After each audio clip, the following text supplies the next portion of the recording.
de l'élection présidentielle de 2027, le paysage politique français commence déjà à se dessiner. Les stratégies se préparent, les candidats potentiels se positionnent, les lignes idéologiques se durcissent. Mais parfois ce ne sont pas les déclarations politiques qui modifient l'équilibre du jeu. Ce sont les événements judiciaires. Comme sur un échiquier, chaque pièce compte. Et lorsqu'une pièce majeure vacille, toute la configuration peut changer. Aujourd'hui, nous allons analyser un dossier qui dépasse le cadre judiciaire, l'affaire des assistants parlementaires européens concernant Marine Le Pen et le Rassemblement national. Ce podcast n'est pas un débat idéologique, il ne s'agit pas ici de juger des idées, il s'agit d'analyser une dynamique politique à un moment clé. Car derrière le procès, une question se pose. Que se passe-t-il si une figure centrale sort du jeu ? Start your clock.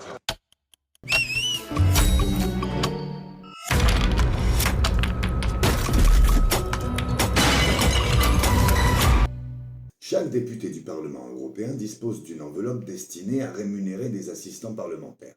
Ces assistants doivent travailler sur les dossiers européens, préparation législative, suivi des commissions, analyse des textes. L'accusation reproche à Marine Le Pen et à plusieurs responsables de son parti d'avoir utilisé ces fonds pour rémunérer des collaborateurs qui auraient travaillé principalement pour le parti en France. En première instance, Marine Le Pen a été condamnée à 5 ans d'inéligibilité.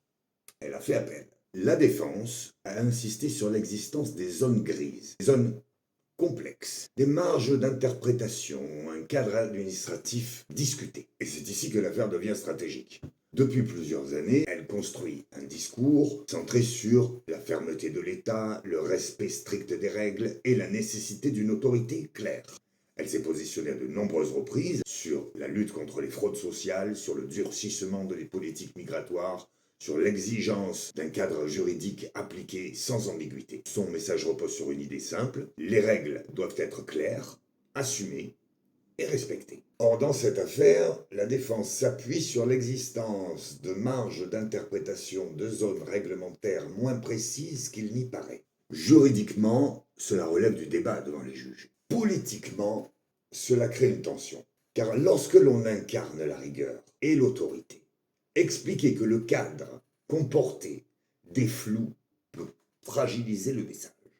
Ce n'est pas nécessairement incompatible, mais dans une élection présidentielle, ce type de tension prend une dimension beaucoup plus grande. Une campagne ne se joue pas uniquement sur ce que décide un tribunal, elle se joue sur la confiance.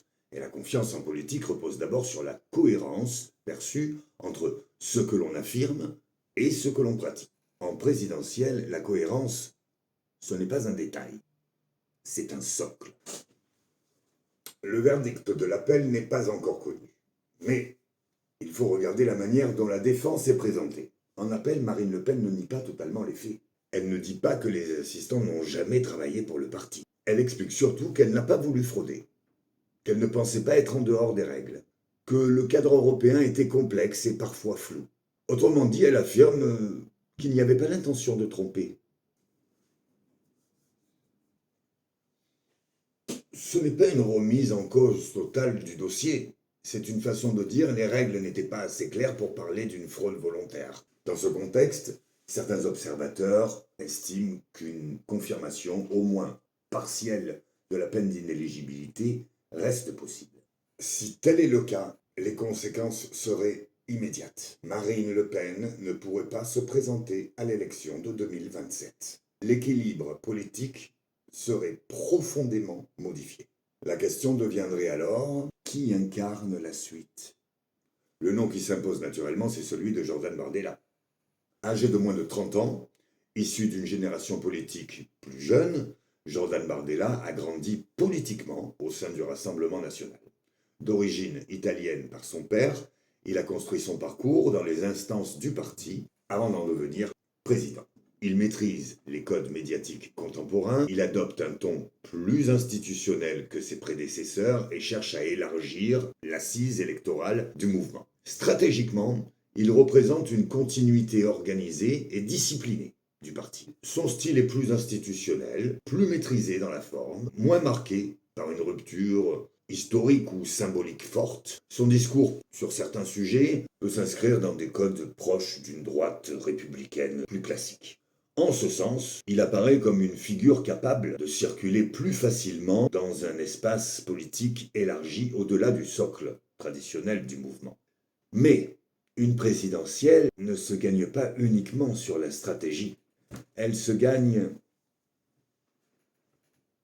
sur l'incarnation. Start your clock.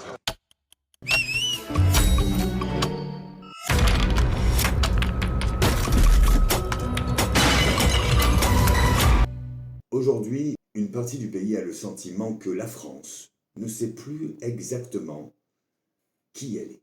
Entre souveraineté nationale et intégration européenne, entre tradition historique et mondialisation, entre protection sociale et compétitivité économique, le pays semble hésiter sur l'image qu'il veut projeter. Ce n'est pas seulement une question d'économie, c'est une question d'identité, de projection, de définition collective. Lorsqu'un pays ne sait plus clairement qui il veut être, il cherche une incarnation forte, une personnalité qui tranche, qui affirme, qui donne une direction. Depuis 1958, l'élection présidentielle française est une affaire d'incarnation. Charles de Gaulle, François Mitterrand, Jacques Chirac, chacun a incarné une période, une tonalité, une vision du pays. La Ve République repose sur cette personnalisation forte du pouvoir. Un président qui ne se contente pas de gouverner, mais qui symbolise une direction collective. Pourtant, la France d'aujourd'hui n'est plus celle de 1958. Elle a changé socialement, culturellement et technologiquement. Elle évolue dans un monde plus intégré, plus interconnecté, plus instable. Alors, une question se pose. Cette mécanique d'incarnation fonctionne-t-elle encore de la même manière? Ou bien, la France est-elle à la recherche d'une figure différente? Peut-être moins héritière des anciens codes, peut-être plus tournée vers l'avenir, peut-être capable d'incarner non pas une continuité mais un renouveau. La prochaine présidentielle pourrait alors révéler quelque chose de plus profond qu'une alternance politique. Elle pourrait révéler le type d'incarnation dont la France a besoin pour entrer dans la prochaine étape. Si Marine Le Pen sort du jeu, ce n'est pas seulement une candidature qui disparaît, c'est une incarnation qui laisse un vide. Et dans un pays qui cherche encore son image, un vide politique n'est jamais neutre. Il appelle une réponse. La question est donc la suivante. Qui viendra occuper cet espace? L'électorat suivra-t-il Jordan Bardella par loyauté? Ou cherchera-t-il ailleurs une figure plus symbolique? Start your clock.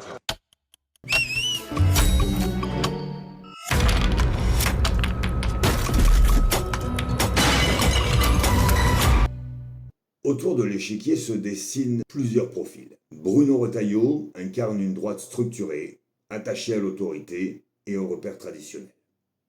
Édouard Philippe représente une stabilité institutionnelle, une gestion rassurante et modérée. Gabriel Attal symbolise une génération plus rapide, plus médiatique, issue du cœur du pouvoir exécutif.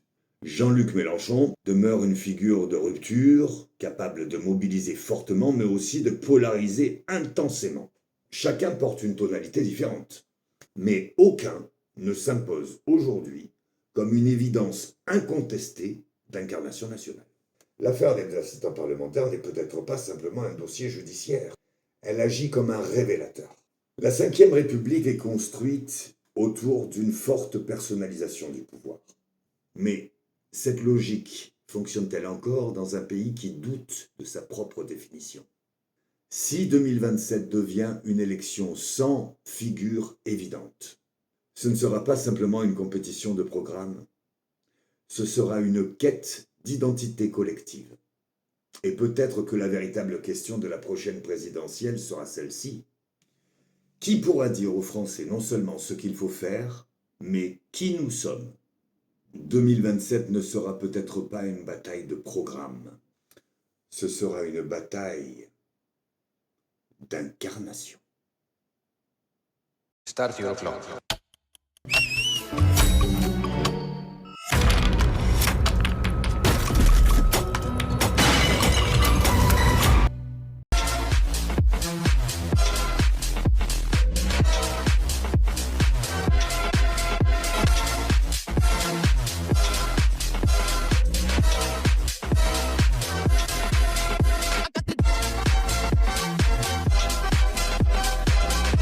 Je vous ai